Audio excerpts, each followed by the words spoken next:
So hello everyone, welcome to our channel Mahajan Physics Classes. Again we are continuing our playlist for thermodynamics. So this is second video class है ना thermodynamics के ऊपर. इसके previous में हम लोग ने just introduction देखा हुआ था, ठीक है, thermodynamics का, और बहुत बेसिक से definitions देखे हुए थे, ठीक है.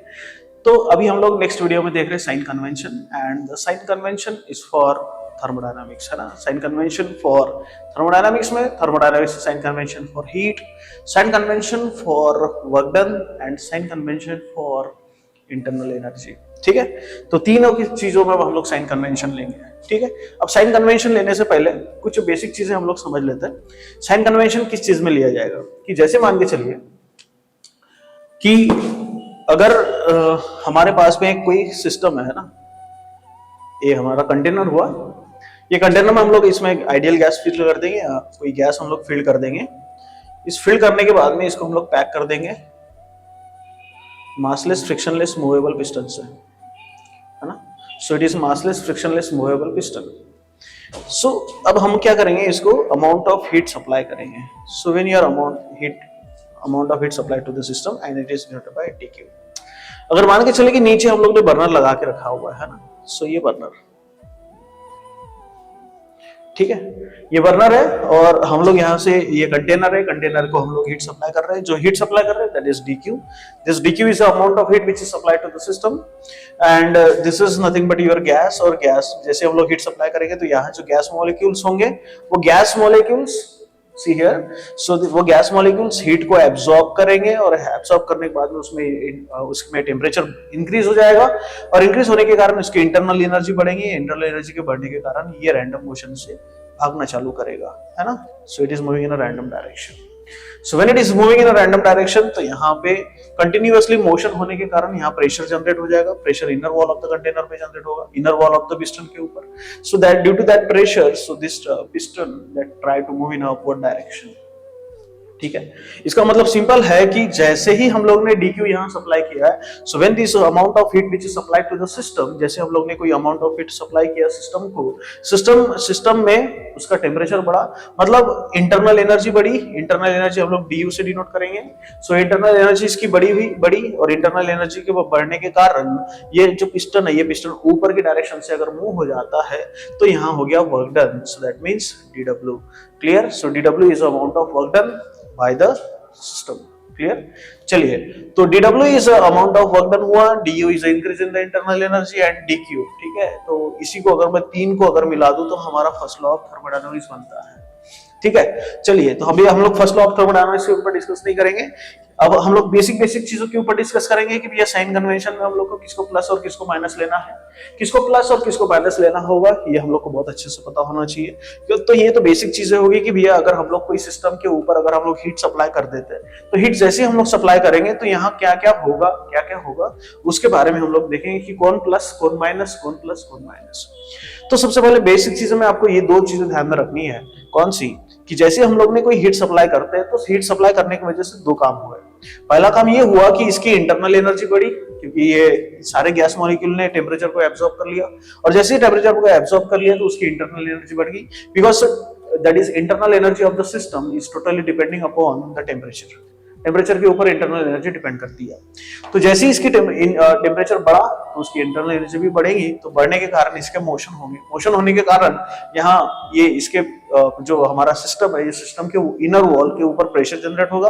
प्रेशर जनरेट होने के कारण ये जो पिस्टन है, पिस्टन के inner wall of the piston के ऊपर प्रेशर जनरेट होगा. उसके कारण ये ऊपर की डायरेक्शन से मूव होगा, ठीक है. तो ये सारी चीजें हुई. तो सबसे पहले बर्नर ने जैसे हीट सप्लाई की तो dq से डिनोट करेंगे. इसकी इंटरनल एनर्जी बढ़ी तो du से डिनोट कर लो. अब जब पिस्टन ऊपर जाएगा तो dw से डिनोट कर लो. Clear. So this is all together the concept when we are supplying the amount of heat which is to the system. Clear. चलिए, तो साइन कन्वेंशन हम लोग देखते हैं. साइन कन्वेंशन फॉर, सबसे पहले लगे हम लोग हीट के लिए, sign convention for internal energy and sign convention for work done, ठीक है. तो ये जो तीन चीजें हो रही है यहाँ पे, एक सप्लाई जो हम लोग कर रहे हैं हीट, एक जिसके अंदर इंटरनल एनर्जी इंक्रीज डिक्रीज होंगी and then amount of work done. Clear. तो साइन कन्वेंशन,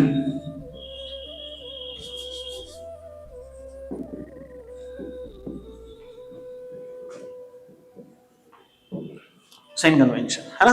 तो साइन कन्वेंशन पहले हीट के लिए, हीट के लिए, ठीक है। अब कौन एब्जॉर्ब कर रहा है, कौन रिलीज कर रहा है, तो ये हमारा समझ में आना चाहिए, ठीक है। अगर मान के चलो हम लोग इसको ये पूरे को सिस्टम कहते हैं, सिस्टम, और मान के चलो हम लोग इसको सराउंडिंग कहेंगे,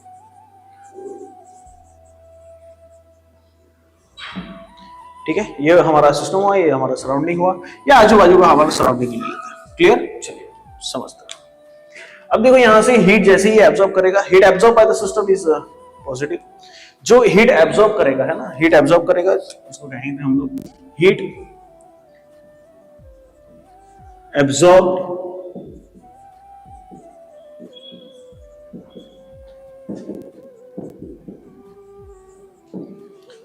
heat absorb by the system is positive, और हीट रिलीज बाय द दूसरी चीज हीट, ये आपकी हीट के लिए होगा।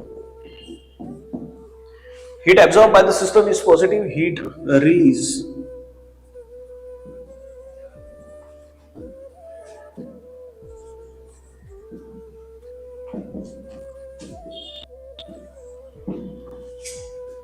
heat absorb by the system is positive and heat release by the system is negative. heat absorb कौन कर रहा है, ये सिस्टम हीट को एब्जॉर्ब कर रहा है, तो सिस्टम आपका पॉजिटिव में रह जाएगा। हीट रिलीज कौन कर रहा है, burner, so heat release by the system is, है ना, तो ये किस में रहेगा, निगेटिव में। Heat absorb by the system is positive, heat release by the system is negative, ठीक है। ये हो गया आपका हीट के लिए, ठीक है।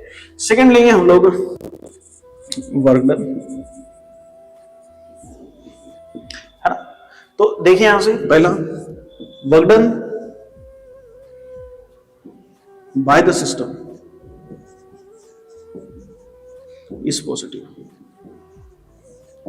Work done by the system is positive, है ना। वर्क डन अगर कोई कर रहा होगा, work done by the system is positive, जो वर्क को करेगा वो पॉजिटिव रहेगा, जो वर्क परफॉर्म करेगा वो पॉजिटिव रहेगा, जिसके ऊपर वर्क परफॉर्म होगा वो निगेटिव रहेगा, ठीक है।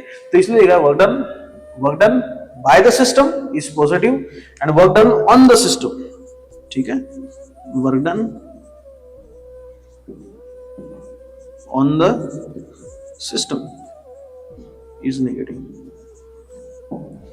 Work done on the system, work done by the system is positive, work done on the system is negative. For example अगर मैं चेयर को खींच रहा हूं, है ना, तो चेयर को खींचने के लिए वर्क डन कौन परफॉर्म कर रहा है, मेरा हाथ चेयर के ऊपर। तो जैसे मैं चेयर को खींचूंगा तो मेरा हाथ पॉजिटिव हो जाएगा और चेयर आपकी नेगेटिव हो जाएगी। अगर चेयर की वजह से मेरा डिस्प्लेसमेंट हो रहा है ना, तो चेयर पॉजिटिव, मैं नेगेटिव, क्योंकि वर्क डन वो परफॉर्म कर रहा है मेरे ऊपर। इस समय में अगर चेयर को खींच रहा हूं, तो मैं चेयर को खींच रहा हूं, तो मेरा हाथ पॉजिटिव और चेयर आपकी नेगेटिव।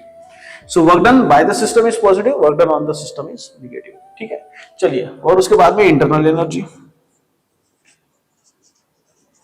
है ना। इंटरनल एनर्जी में जिसकी इंटरनल एनर्जी इंक्रीज होगी वो positive, increase in the internal energy is positive, increase in the internal energy is positive. और दूसरी चीज होगी हमारी decrease in the internal energy is negative. Increase in the internal energy of the system, अगर system की internal energy increase हो रही है, इसको हम लोग यहां बोल सकते हैं ऑफ सिस्टम, और ये भी of system. Increase in the internal energy of the system is positive and decrease in the internal energy of the system is negative. Clear? So these are the sign convention for this thermodynamics. Clear? So this is very important क्योंकि हम लोग को इसमें ये चीजें पता होनी चाहिए कि कौन सी चीज पॉजिटिव होती है और कौन सी चीज हमारी नेगेटिव होती है। क्लियर? तभी हम लोग इसके सारे के सारे न्यूमेरिकल्स और डेरिवेशंस इसके सॉल्व कर पाएंगे। Clear? So these are the sign convention for thermodynamics. Thank you.